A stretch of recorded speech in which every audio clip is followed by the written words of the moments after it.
Y el día de hoy vamos a ver la clase número 13.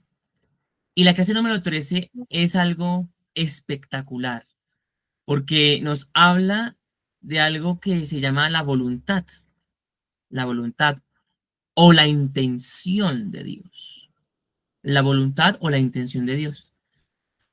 Y debemos conocer algo dentro del proceso que estamos nosotros presentando o llevando en la vida cristiana, es que Dios siempre tiene un propósito. Dios siempre tiene una voluntad específica para cada uno de nosotros, pero esa voluntad necesita ser revelada. Entonces, primero, ¿qué vamos a ver el día de hoy? Vamos a ver, según la página 168, vamos a conocer que la iglesia está llamada a reflejar las intenciones de Dios, la iglesia. ¿Y la iglesia? ¿Qué es la iglesia? Recordemos que la iglesia es la eclesía, es la comunidad de creyentes que se reúnen con un propósito en sí, en la eclesía. La comunión de las personas. No es el templo, no, eso hay que tenerlo supremamente claro, sino es ese ejercicio de reunirse en un lugar para poder, uno, hacer planes, dos, normalmente la eclesía en la Grecia antigua se hacía para poder decir, tenemos que hacer un proceso militar para poder destruir a cierto enemigo, a ciertos guerrilleros, y eso se hacía en la eclesía. Pero también en la eclesía se hacía el tema de eh, generar planes a futuro. Y eso es lo que vamos a ver el día de hoy. En este futuro y en el presente, ¿qué planes hay?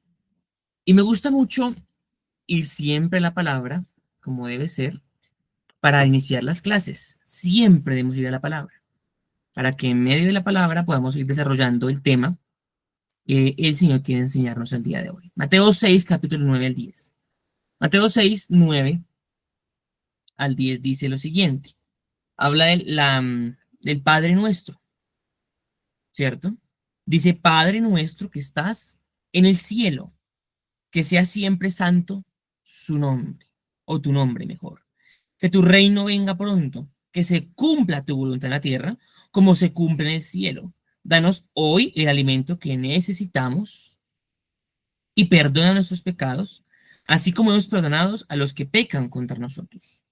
No permitas que cedamos ante la tentación, sino rescátanos del maligno.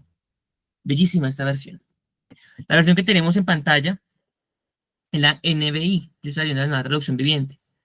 Y dice la NBI, ustedes deben orar así.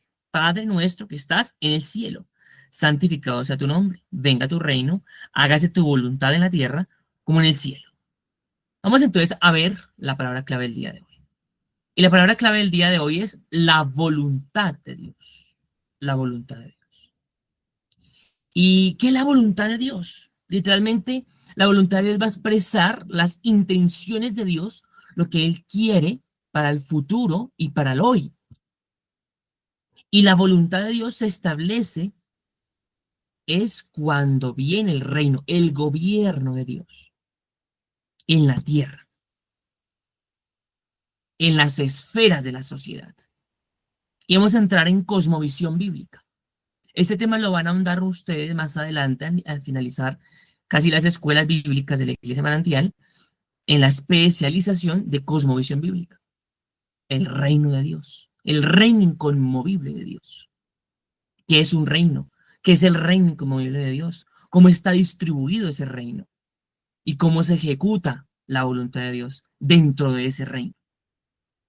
Entonces, dentro de la voluntad de Dios, que es buena, agradable y perfecta, según Romanos, entendemos que es lo que Él quiere, la intención que Él quiere para el futuro y para el hoy. Y lo primero que según lo que acabamos de leer de Él, Padre nuestro, aquí está, por ejemplo, en la TLA dice, Padre nuestro que estás en el cielo, que todos reconozcan que tú eres el verdadero Dios, ven y sé nuestro único Rey, que todos los que viven en la tierra te obedezcan como te obedecen los que están en el cielo. Aquí habla de reino, de una soberanía, de un sometimiento de mi voluntad a la voluntad de Dios. Y el reino de Dios es todo lugar donde se ejecute o se haga la voluntad del rey, que en este caso es Dios. Y tengo que tener en cuenta que dentro de la sociedad hay esferas. Y las esferas de la sociedad están distribuidas de adentro hacia afuera, de lo pequeño a lo grande. Primero va a estar el individuo, yo como persona, como ser humano. Segundo, va a estar la familia como núcleo principal de la sociedad. La familia necesaria. Luego va a estar la iglesia. ¿Por qué la iglesia? Porque somos los hermanos que tenemos una misma visión bíblica. Y termina con la comunidad, que es las personas que no conocen de Dios. Y finaliza con el gobierno civil, que son aquellos entes gubernamentales que ejercen dominio, autoridad a través de las tres ramas del poder público y determinan también parte del futuro y el comportamiento dentro de una región. Esto es el proceso global de las esferas sí, las esferas de la sociedad. Y yo hago parte de ese proceso. Dentro de la Constitución colombiana nos hace entender que somos seres políticos, porque tenemos la capacidad de decidir respecto a una convicción ideológica. Por eso es muy importante que yo tenga clara mis ideales bíblicos, porque con base a esos ideales bíblicos yo voy a poder elegir y también, por supuesto, poder ser elegido para un cargo gubernamental o un cargo público. Por eso la iglesia no tiene que ser ajena a la política, debe estar activa en la política y debe votar con base a los principios bíblicos. Y es muy importante, ahorita en este fin de año inicia el año electoral con las elecciones de las juntas administradoras locales. Las personas que usted y yo vamos a votar reflejan la intención de Dios, reflejan realmente la intención de Dios para el presente y para el futuro. Ahora ya vimos las esferas de la sociedad, el individuo, la familia, la iglesia, la sociedad y el gobierno civil. Pero vamos a enfocarnos en una de esas, que es la de la mitad casi, y es la iglesia. La iglesia ha sido llamada para demostrar la intención, la voluntad del presente y del futuro de Dios. ¿En quién debe demostrar esas intenciones? En el individuo, en los demás individuos, en las familias, en las demás familias y en las comunidades, que es la sociedad en general.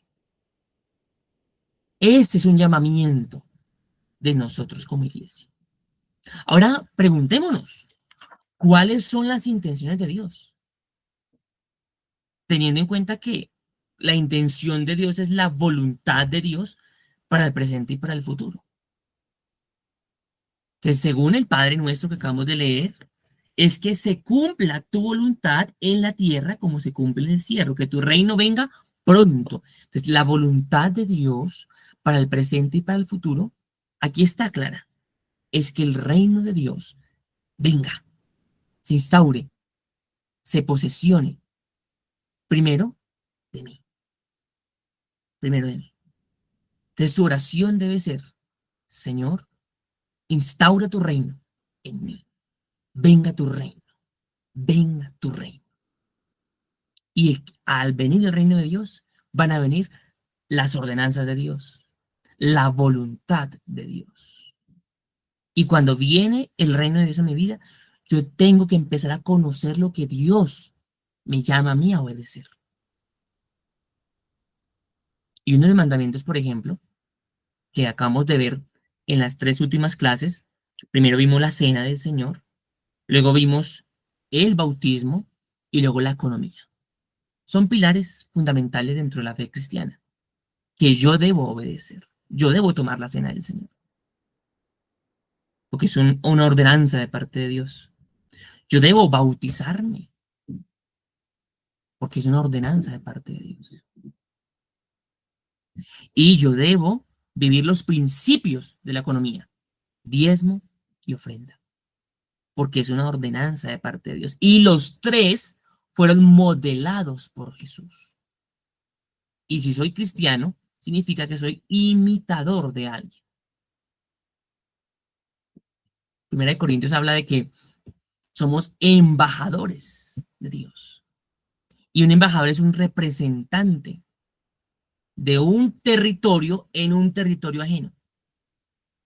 Entonces, aquí, esta tierra no es nuestra, no somos de aquí, somos del cielo. Pero al ser yo un embajador de Dios, represento a Jesús en este lugar. Entonces, por esa razón, cuando yo le pido a Dios, venga tu reino, estoy diciendo, Señor, yo quiero obedecer tu voluntad. Así como la gente que está, los ángeles que están en el cielo te obedecen, yo quiero obedecerte a ti. Y es donde la iglesia tiene que ser esa, ese organismo vivo que refleja el reino de Dios, las intenciones de Dios en cada área de la vida. Aquí entramos a la segunda parte. Esta clase es muy cortica. La iglesia está llamada a reflejar las intenciones de Dios hoy, hoy, en este instante. Primero en el futuro sí, más adelante lo veremos, pero en el hoy, tenemos que mostrar el reino de Dios en lo que hacemos, en lo que pensamos, en lo que sentimos. Y hay una alegoría muy interesante, y es la iglesia como una ventana. Una ventana de cuatro cristales, una ventana útil va a permitir que uno vea de adentro hacia afuera y de afuera hacia adentro. Entonces, la iglesia como una ventana, según ahí lo que vemos en esa imagen, una ventana de cuatro cristales, va a permitir que cualquier persona que pase y mire por la ventana, vea lo que está pasando dentro de esa ventana. Y lo que está pasando dentro de esa ventana tiene que ser la voluntad de Dios. Tiene que mostrar un estilo de vida diferente a lo que está pasando fuera de la ventana. Y quiero preguntarles, cuando ustedes están viviendo en el día a día, en su trabajo, en sus estudios, en los quehaceres del hogar, y llega otra persona externa y empieza a ver lo que usted está haciendo, está reflejando realmente a Jesús. O su comportamiento, sus actitudes, su forma de hablar, su forma de pensar, su forma de mirar, no tiene nada que ver con Jesús. Si no es así, si no estamos reflejando a Jesús, este es el momento. Es un llamado especial de parte de Dios para que nos evaluemos. Digamos, ay, tengo que cambiar mi pensamiento, mis acciones, mis sentimientos, porque no estoy reflejando al Creador. No estoy reflejando a Jesús. No estoy mostrando lo que Él es.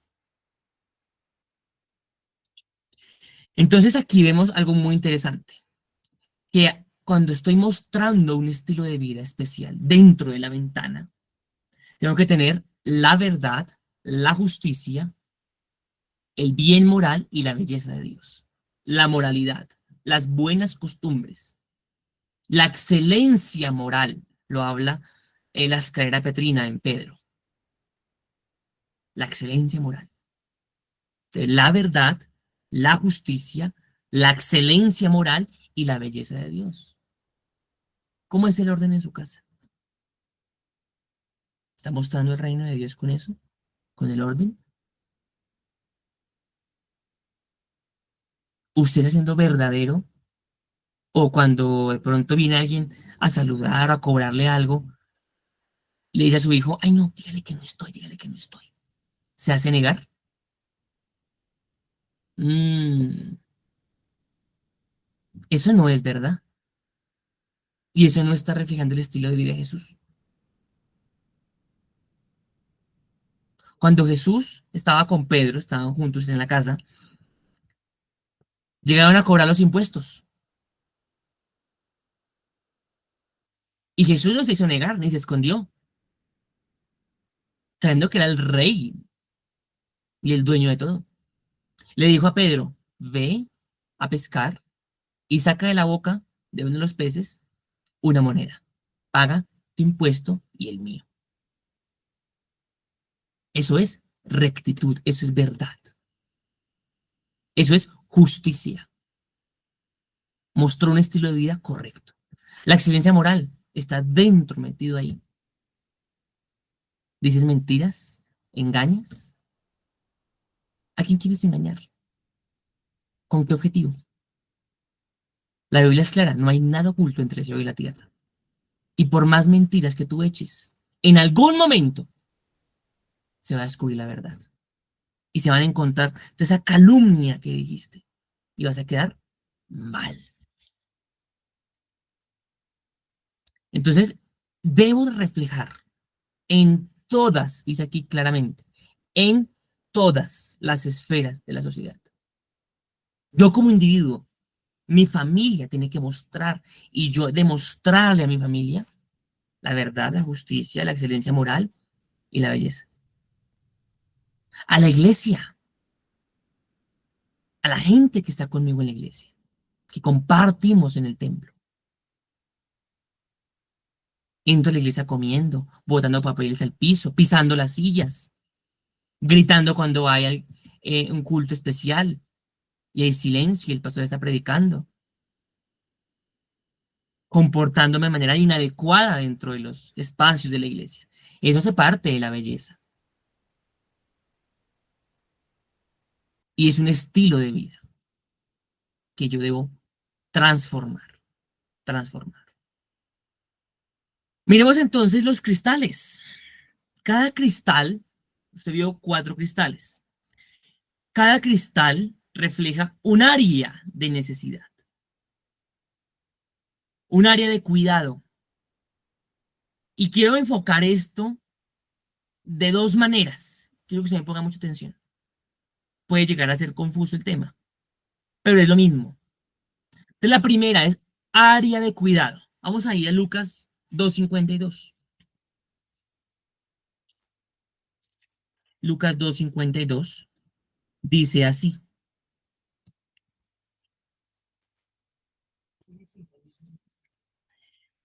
Mm, Lucas 2. Jesús crecía en sabiduría y en estatura y en el favor de Dios y de toda la gente. Aquí viene una palabra clave, crecimiento. ¿Estás creciendo? ¿Has crecido durante estas 13 clases o no has crecido nada? Aquí habla de que Jesús crecía y no únicamente porque ya era un chinito ya mayor de 12 años, sino porque es que crecía en sabiduría, en estatura, obviamente, pero también crecía en 2 cosas más, en favor de Dios y de toda la gente. En esos 4 aspectos crecía Jesús.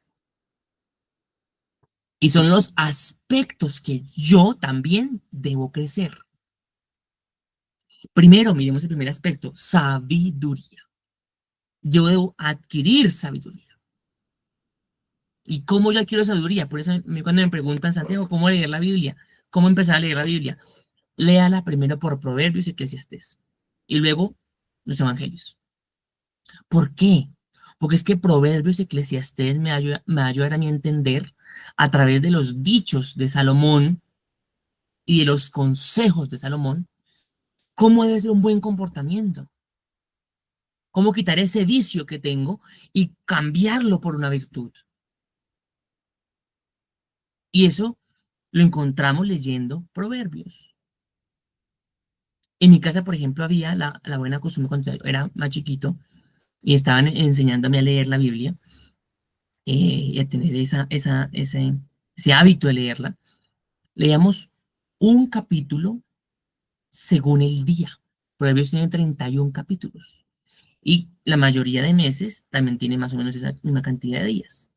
Entonces leíamos, si hoy era 18 de julio, nos correspondía leer Proverbios 18. Y leíamos Proverbios 18. Mi papá leía uno, yo leía el otro, pensábamos, reflexionábamos, luego uno, el otro, pensábamos, reflexionábamos, y así era. Y me llevaba a mí a pensar, oiga, esa actitud que estoy teniendo está errada, tengo que modificarla, tengo que cambiarla. Y a mí eso me va a ayudar a mí a cambiar. Y luego entro al Nuevo Testamento, donde voy a encontrar una historia maravillosa del hombre espectacular llamado Jesús, que creció en sabiduría, en área física, espiritual y social. Entremos a la física. Es natural que Jesús hubiera crecido en la física, pues era un niño, fue creciendo. Y en ese crecimiento tenía que haber alimentación, ejercicio, cuidaba su aspecto físico, cómo se vestía, cómo se peinaba, cuidaba sus manos, sus pies, su cuerpo en general.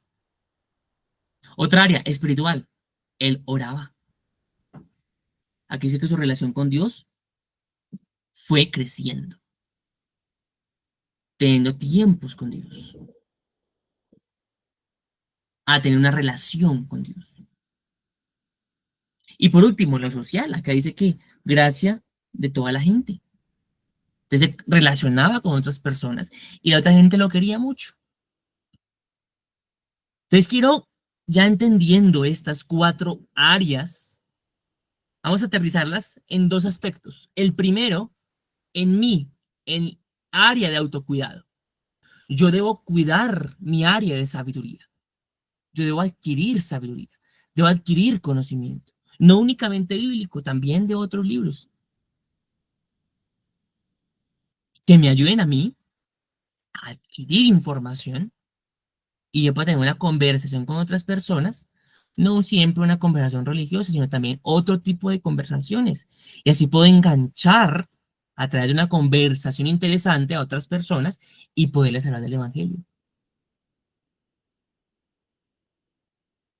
Entonces yo debo tener una cosmovisión abierta, conocer más, entender más, aprender más.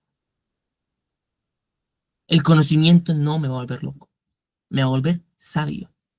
Ahora es importante una cosa, el conocimiento debe estar junto con la sabiduría.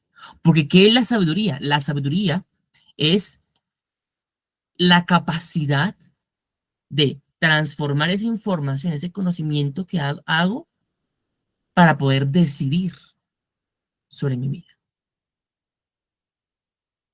Entonces tengo un conocimiento, una información, ahora ¿cómo la ejecuto en mi vida? Para que sea benéfico para mí y para otras personas. Entonces si yo estoy leyendo la Biblia, si leo otros textos, ¿cómo me pueden edificar a mí para yo crecer? Para yo ayudar a crecer a otras personas, para transformarme.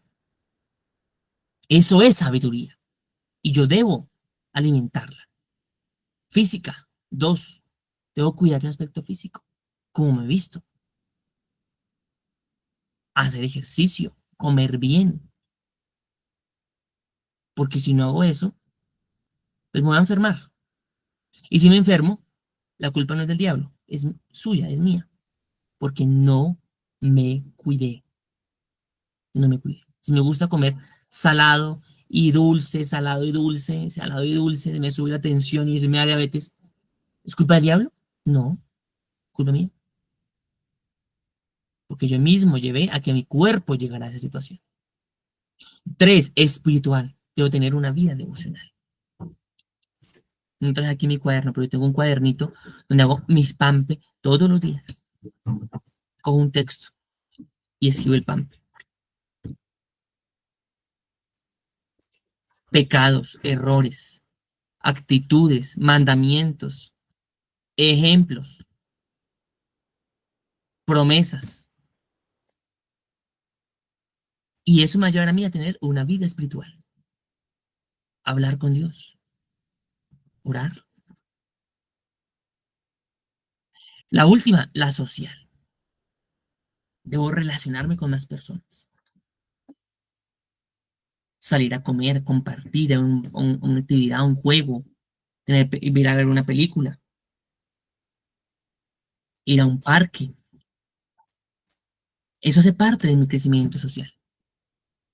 Ya vimos entonces lo primero, que fue las áreas de cuidado personal. Ahora vamos a mirar las áreas de cuidado, pero para otras personas.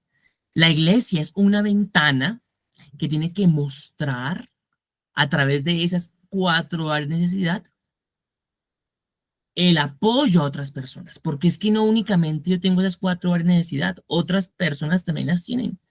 Otra gente también tiene necesidad de adquirir sabiduría, necesidad física, de alimentación, de cuidado, de ropa, espiritual, de que yo le ore, le enseñe la palabra, lo ministre, y social, gente que se siente sola. Entonces, cuando voy yo, como una ventana, como la iglesia, como una ventana, unos cristales limpios, donde voy, la gente va a poder ver a través de cada uno de los cristales la voluntad de Dios. Va a haber un estilo de vida diferente. Y yo soy llamado a alimentar y a cubrir necesidades. Eso es un servidor. Eso es un verdadero diácono. Un diácono no es aquel que está en la iglesia parado diciendo buenos días, bienvenido. No únicamente es eso. Un diácono es aquel que cubre necesidades, que ayuda a otras personas que lo necesitan. Entonces, primero, sabiduría. Compartir ese conocimiento con otras personas que necesitan y que quieren aprender. Dar un consejo especial. Alguien me pide un consejo, Señor, dame sabiduría para dar un consejo. Y doy un consejo. Y doy un consejo sabio porque es con base a lo que está en la palabra en Proverbios. Porque ya estoy leyendo Proverbios. Y si leo Proverbios, adquiero sabiduría. Y quiero que leamos el capítulo 1 de Proverbios. Parte inicial de Proverbios, capítulo 1. Dice así. Estos son los proverbios de Salomón, hijo de David, rey de Israel. El propósito de los proverbios es enseñar sabiduría y disciplina y ayudar a las personas a comprender la inteligencia de los sabios. Su propósito es enseñarles a vivir una vida disciplinada y exitosa y ayudarles a hacer lo que es correcto, justo e imparcial. Con este inicio de Proverbios 1, empieza a decir la palabra de Dios. Aquí usted va a adquirir información, sabiduría, pero no únicamente para usted, sino para otras personas que la necesitan. Y quiero que cada uno diga ahí, yo he sido llamado como iglesia a cubrir necesidades humanas, a cubrir necesidades a otras personas. Segundo, físico. Esto es espectacular. Hay gente que necesita alimento, un mercado, ropa, un techo. Y lo correcto es que yo cubra necesidades. Entonces, yo puedo, en mis posibilidades, por supuesto, brindar un alimento, brindar un mercado, brindar ropa. Yo lo puedo hacer. Lo hago. Porque es un estilo de vida.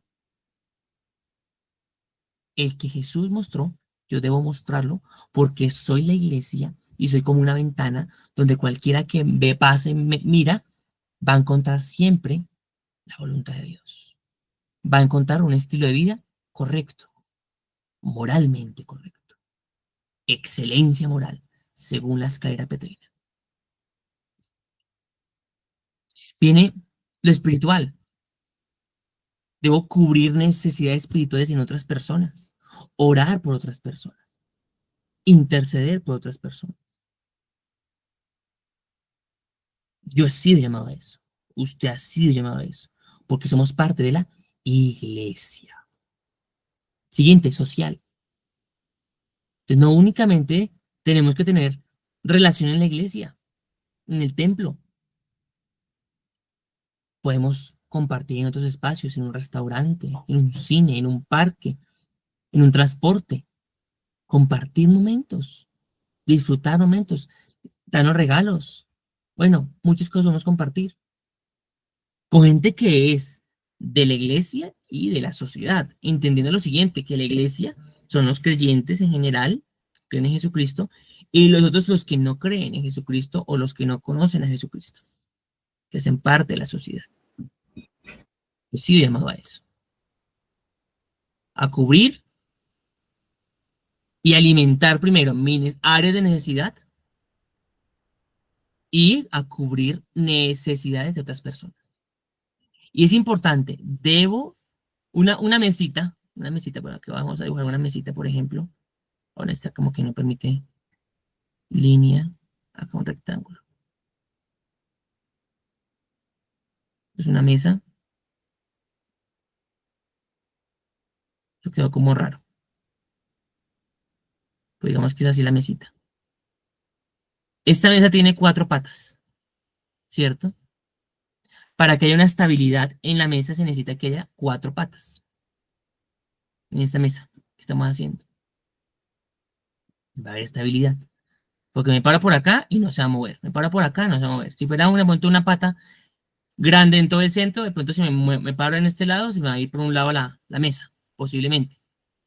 Pero en esta mesa de 4 patas se necesita que cada una de las patas esté fija y que esté apoyada al suelo y que tenga la misma cantidad de altura. Entonces yo debo cuidar esta mesa que soy yo. Uy, se puede quedar así de feo. Bolígrafo, tinta. Entonces debo cuidar esta mesita que soy yo. Debo cuidar que cada una de las patas que están aquí, cada una de esas patas, esté creciendo de manera continua. Continua, sin descuidar ninguna. Yo no puedo fortalecer mi área física, espiritual y social y no fortalecer mi área de sabiduría. No. Tengo que tener sí o sí cada una de estas 4 áreas en continuo crecimiento y a la par. Un crecimiento exponencial. Siempre exponencial. Siempre exponencial. Y siempre a la par. Para que para que la mesa después no me coge. ¿Listo? Entonces, es muy importante que tengamos claro eso. No puedo descuidar ni las áreas de mi vida, ni tampoco dejar de servir.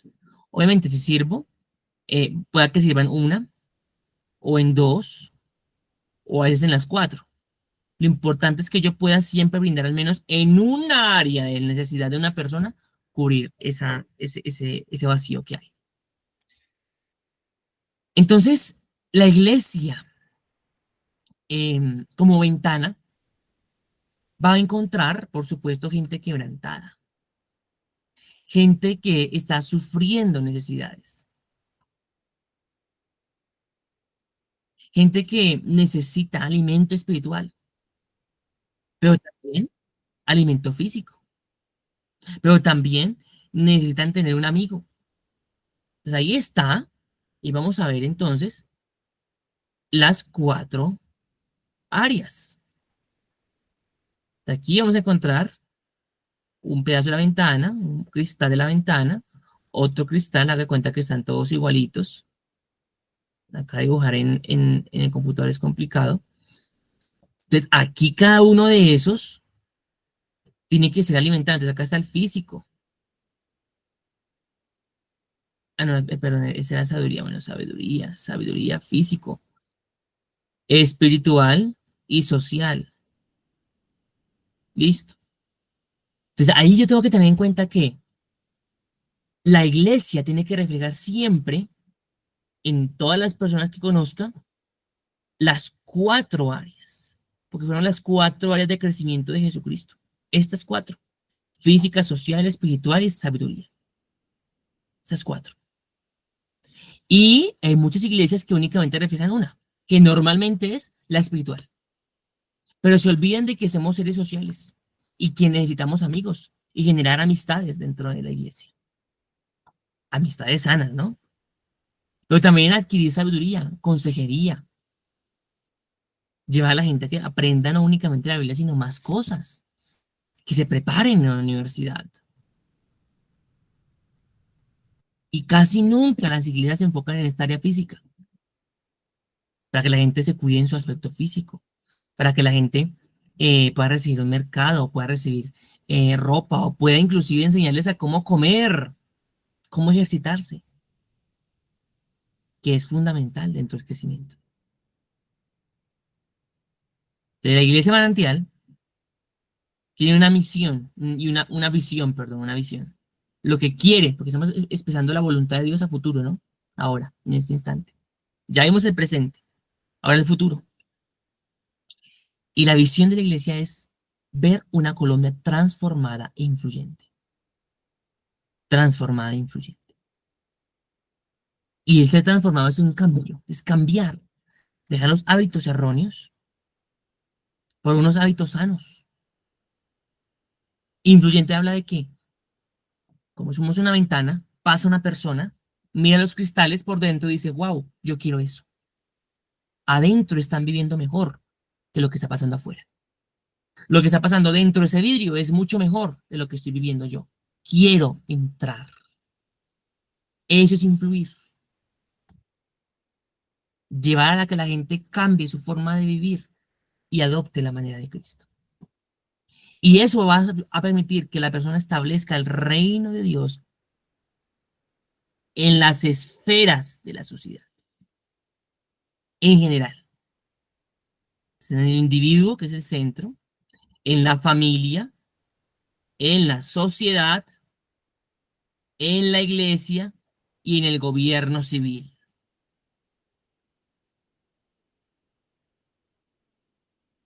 Y ese es uno de los motivos por lo cual la iglesia está enseñando esto y hace que la visión de la iglesia esté enfocada a ver las intenciones de Dios y a mostrar las intenciones de Dios. Y mantener, por supuesto, con cuidado cada uno de los cristales limpios, que no se empañen, que estén limpios y que la persona siempre cuando quiera o tenga una necesidad pueda ver por el cristal correcto, diga, yo quiero eso. Yo quiero eso. Quiero que curan mi necesidad física, mi necesidad espiritual, mi necesidad social, mi necesidad de sabiduría. Y al ser cubierta de necesidades, va a decir después, yo quiero lo que está dentro de esa ventana. Yo quiero eso. Pero es porque se mostró algo correcto. Es porque se mantuvo esa ventana o ese cristal limpio. Y la invitación de la iglesia manantial en este instante para la clase de hoy es que cada uno de nosotros reflejemos el reino de Dios, la voluntad de Dios. Porque eso es una cultura, la cultura del reino, el estilo de vida del reino, que debe estar fundamentada en la palabra. Son principios y valores que yo debo cumplir. Ahora, ¿qué es importante? A mí ese texto me parece espectacular, o este me gusta mucho, y quiero que la podamos leer junto a Romanos capítulo 6, versículo 17. Romanos 6, 17 dice lo siguiente. Antes ustedes eran esclavos del pecado, ¿cierto? Eso es el texto. Eran esclavos. Y un esclavo no puede hacer lo que quiera. No, un esclavo tiene que obedecer a su amo. Pero gracias a Dios, ahora obedecen de todo corazón la enseñanza que le hemos dado. Ahora son libres de la esclavitud del pecado y se han hecho esclavos de la vida recta. Pues ahora ya no somos esclavos del pecado. Ahora nos estamos enfocando en ser servidores de Dios, mostrar el reino de Dios. ¿Por qué habla este texto de la esclavitud? Porque es que el pecado me va a impedir a mí a reflejar el carácter de Dios. Y no voy a poder mostrar ni reflejar el reino de Dios. Si yo tengo pecado en mi vida, no voy a poder ver o no voy a poder mejor mostrar a través de esa ventana de 4 cristales la voluntad de Dios. Si tengo pecado en mi vida y alguien viene a mí a pedirme un consejo sabio, recto, yo ando en pecado, no voy a poderlo hacer.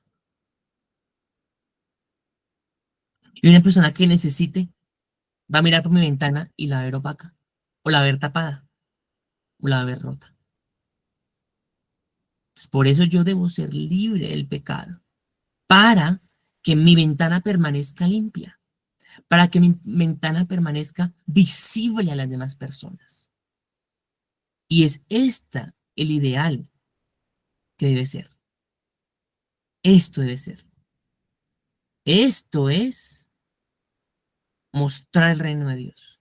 Porque yo como una ventana, yo como individuo, como iglesia, viene una persona, si yo estoy bien delante de Dios, mi vida o mi ventana va a estar limpia, va a estar limpia y va a reflejar, va a destellar iluminación. Y al estar limpia, entonces una persona que está enferma, una persona que está, hable de lo físico y lo espiritual, que está quebrantada, va a verme a mí. Y al verme a mí, que yo demuestro un estilo de vida, muestro el reino de Dios, va a encontrar la voluntad de Dios en su área física o en su área social o sabiduría o espiritual. Y va a poder encontrar que hay un futuro correcto para esa persona, una esperanza para esa persona. Y luego va a querer ser también una ventana. Y con esto terminamos esta parte de la intención de Dios para la iglesia. ¿Alguien tiene alguna duda? ¿Alguna inquietud? No, señor. Listo, muy bien. Muy bien, entonces vamos a hacer lo siguiente. Karina, ¿estás con Cristian y con Olimpia? Con mi mami nada más, es que lo que pasa es que Cristian no ha llegado, profe. Listo, listo, perfecto. ¿Y Jennifer, estás con Jorge y Daniela? No, señor, en este momento yo estoy sola porque pues Jorge no ha llegado de trabajar y Daniela está trabajando también. Listo, entonces vamos a trabajar de la siguiente manera. Cada uno, para no armar grupos porque ya no podemos hacer grupos, cada uno entonces va a hacer lo siguiente. En la página 174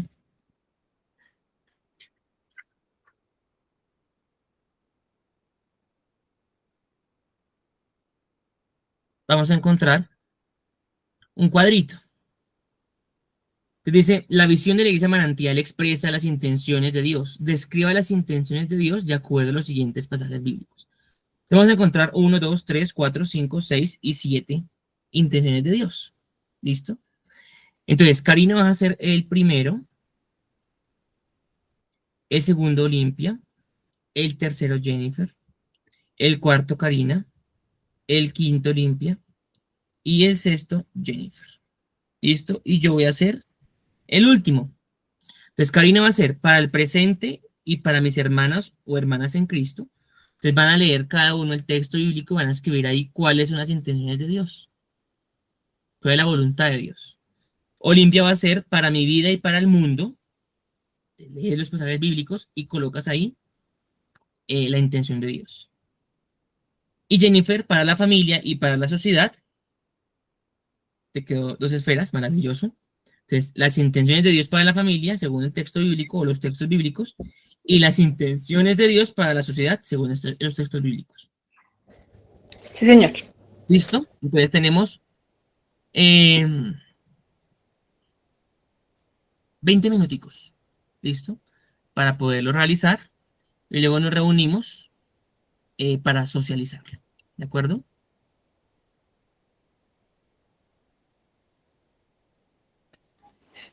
Profe, sacar, digamos, bueno, lo que logro entender es cómo sacar lo principal del texto.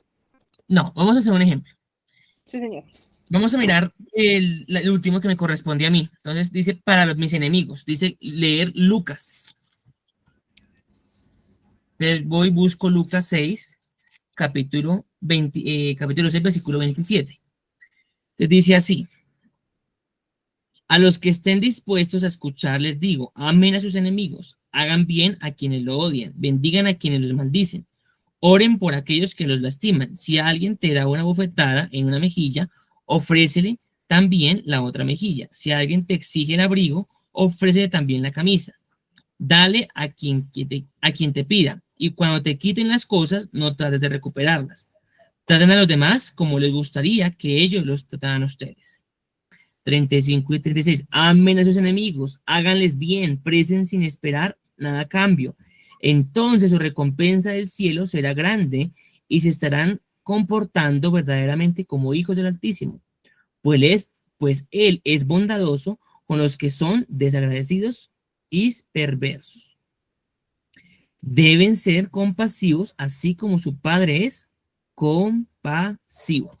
Entonces, ¿cuáles son las intenciones de Dios para mis enemigos? Entonces yo coloco aquí, busco, ¿cuál puede ser la voluntad de Dios para ellos? La voluntad de Dios para ellos es que, primero, que los trate de manera correcta, que sean tratados de manera amable, que sean tratados amablemente. ¿Qué más dice acá el texto? Amen a sus enemigos, háganles el bien, entonces, que sean o que se les haga el bien. Listo. ¿Qué más? Deben ser compasivos, así como su padre es compasivo. Entonces, ser compasivo con ellos. Y así. Te busco, por ejemplo, para el presente. Entonces, ¿qué Dios quiere para el presente? Según los textos que está ahí. Para mi vida, ¿qué Dios quiere para mi vida? ¿Cuál es la promesa que Dios quiere para mi vida? Para mi familia, ¿cómo Dios quiere que yo me comporte? ¿Cómo quiere o cómo Dios me va a recompensar? Para mis hermanos, ¿cuál es la voluntad para ellos? ¿Cómo tratarlos a ellos? Para el mundo, ¿qué es lo que Dios va a hacer en el mundo? Hablando del futuro. Y para la sociedad. ¿Listo? Hasta ahora, ¿preguntas, dudas?